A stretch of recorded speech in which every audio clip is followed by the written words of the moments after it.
This is the passenger side.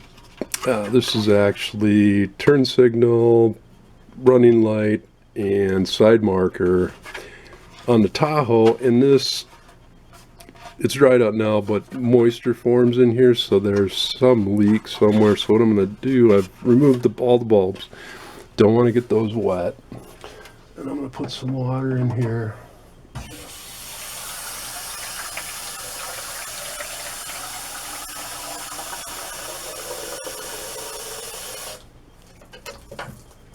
Shoot, I didn't want to overfill it, but done's done now.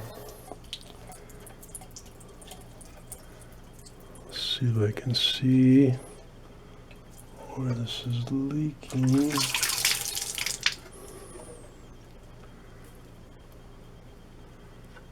Oh, there's water forming. If you can see that right here, and on this side also. You see that? The water's, let's see here.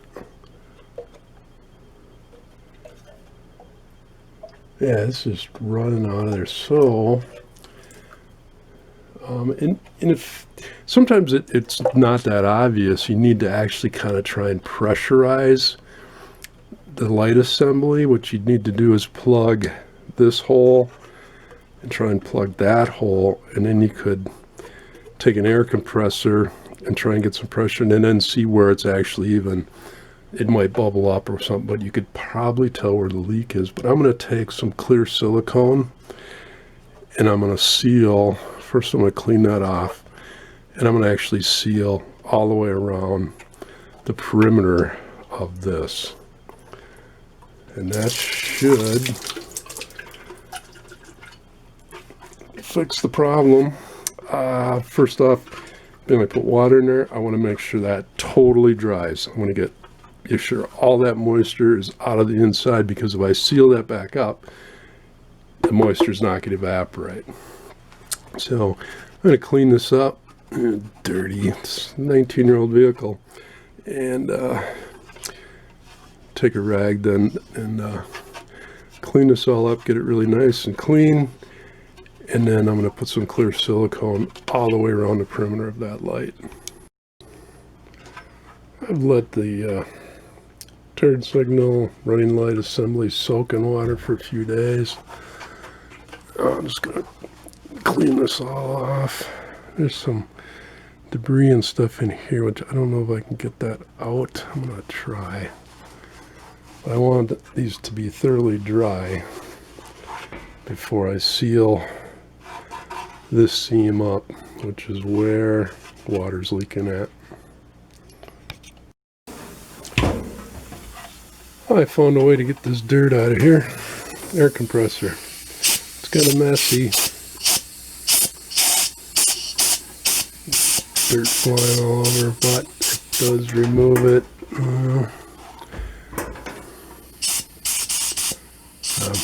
Run out of air pressure. I don't want to turn it on, it's really loud, but that works. It blows that dirt right out of there.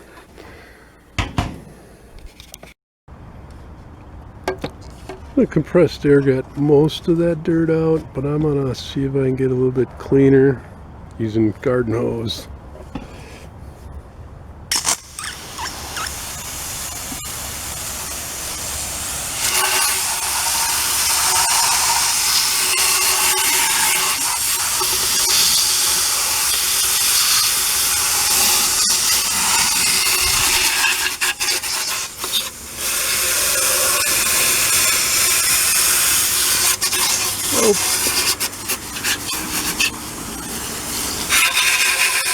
Wish I needed a bath too.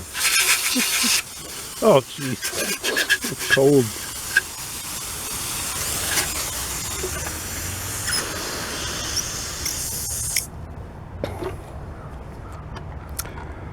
Yeah, they cleaned it up better.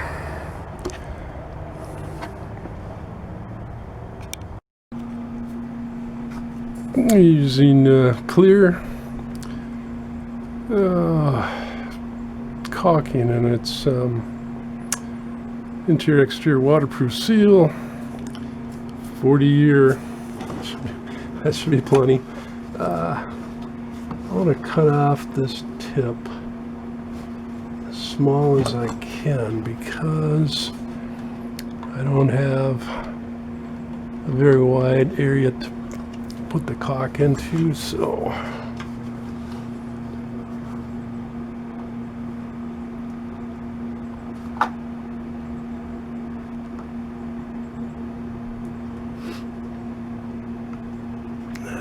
I just sharpened this knife, but it has never been a very sharp knife. It just must be junk steel in it.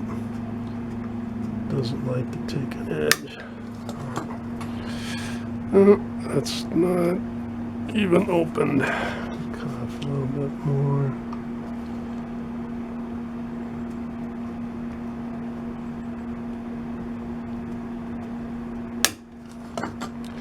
There we go.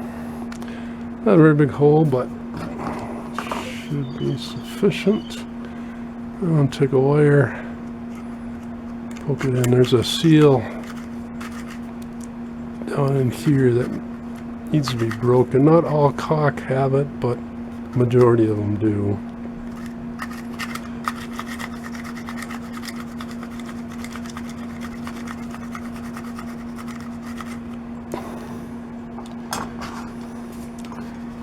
And put in the caulk gun, put the bottom in first, slide in, and then there's teeth here. In this position, it won't grab. Turn it 90 degrees. Then there's a jaw down in here that then grabs that. You can watch that move. And then you can see the caulk coming up here.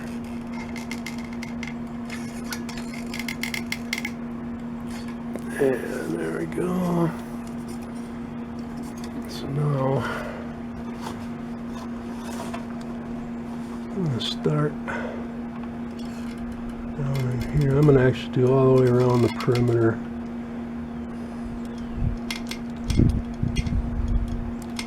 So it'll never leak again. Hopefully.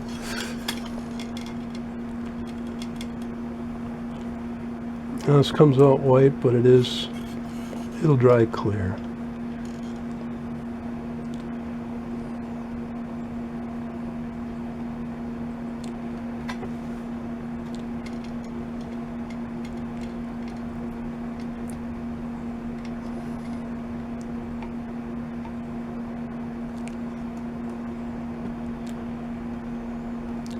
Moving it back and forth so it seals up. I can see where it is moving along. I tend to get gaps in it, so when you stop, you want to turn that actually 180 degrees. 90 will work too. And I said that earlier wrong. It was 180, and then it relieves the pressure on the caulk. So I'm going to finish going around both of the turn signals, and then I'll let them dry. The caulking finally dried. It's been about 3 days, but it depends on temperature and humidity and all those things. So this should seal it up tight. And now I'm going to put them back into the grill.